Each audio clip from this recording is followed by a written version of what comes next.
to move to talk about Manchester United, and there is a lot to talk about here.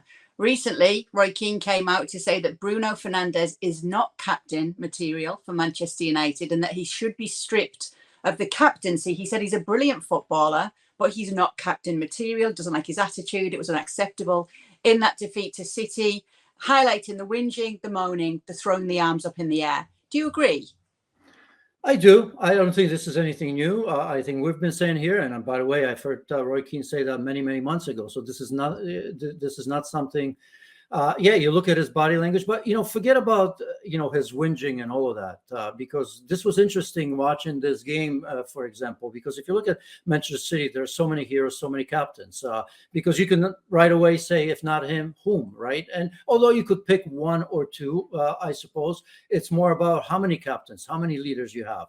And I don't think Manchester City are short on that. But forget who on Manchester City could be, but compare the two key players in that game, or at least for Manchester City for me, and the brilliance of Bernardo Silva. Two players from the same country, two players from the same national team, and yet you had a feeling that Bruno Fernandes wasn't even in the same neighborhood in terms of quality shown on the pitch. Bernardo Silva tactically absolutely outstanding. Here's a player that could whinge a little bit because he's been used just about everywhere, sometimes to a great degree, sometimes not so much when he was played at left back. But it's not easy to always be in form and always stand out. So to me, it's what you do on the pitch. And I haven't seen it this season from Bruno Fernandes. He was better in seasons past. But, aside from the whinging, at some stage, you have to, I don't want to say gain the trust of the players, but you have to stand up. And I thought that Bernardo Silva was absolutely outstanding in that game. And in my opinion, man of the match. And yet these players know each other very, very well. Bruno Fernandes doesn't seem super vocal. His body language is positive, and he drives his team. And Bruno Fernandes failed in that throughout the season so far. So if he's stripped of it, so if he was to be stripped of it, who would be a worthy captain from what he's got to choose from now? Well, I mean, the easiest one would be to go to Casemiro, but Casemiro is not playing right now. I almost wonder, and again, I don't know him personally. I don't know the feeling around, but I tell you what, I wonder if Luke Shaw shouldn't be that player. I think they can't wait to see him.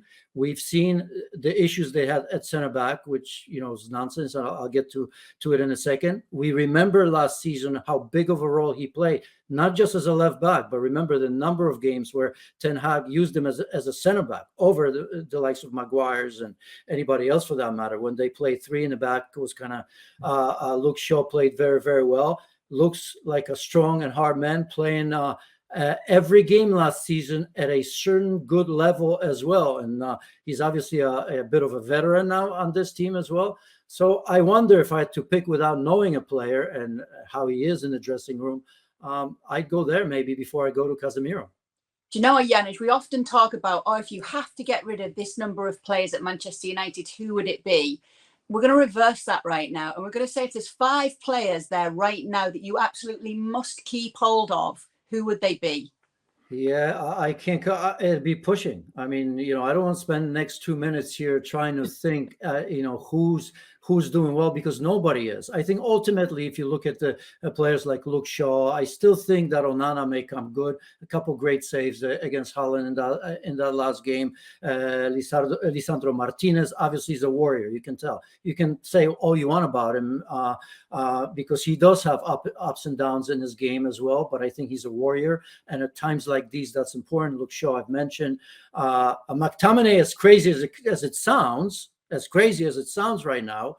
Now, he may not be the level of what we think of Manchester United, but the guy is leaving his heart on his sleeve. So there's no questions about that. Rashford, maybe, just because, I mean, when he's on, he's on.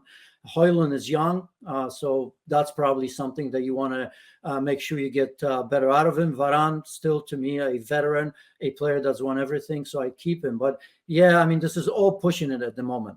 Well, given that you mentioned heart, I just want to bring up that quote you may remember from when Ralph Rangnick was in charge, saying that this is not cosmetic, it is open heart surgery.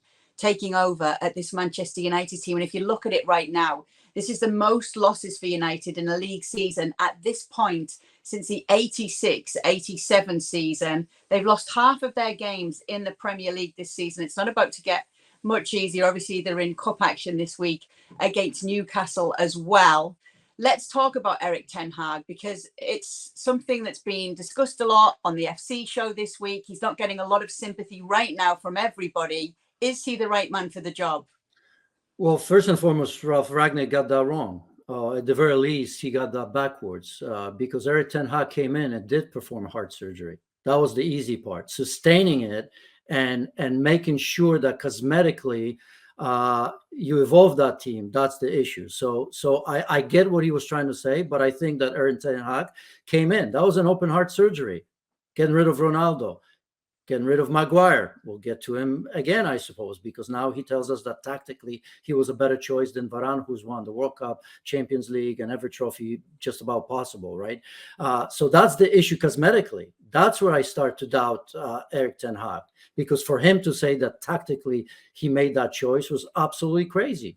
To put out there a Maguire, who he surgically removed in that heart operation right away, to put him next to Johnny Evans, who I got respect for, but he's a player that was probably thinking about ending his career and came to train with Manchester United in hopes to catch on any team. Probably he'd settle for a championship team, I bet.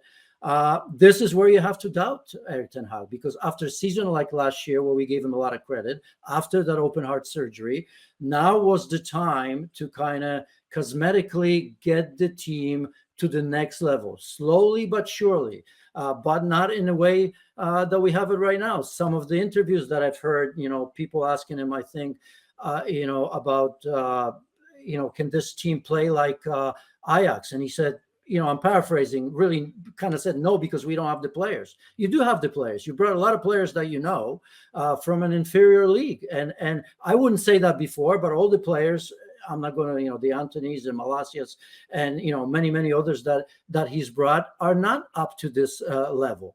But even if I can agree to the fact that, of course, this team is not going to play like Ajax. Well, I think there was an unwritten promise that this team would play at least close to what Ajax does. And that means with high pressure, with a little bit of flowing game, attacking game. And yet we see quite the opposite. So you can certainly understand what Ragnick tried to say, but he did it backwards, and it's not necessarily looking good for him.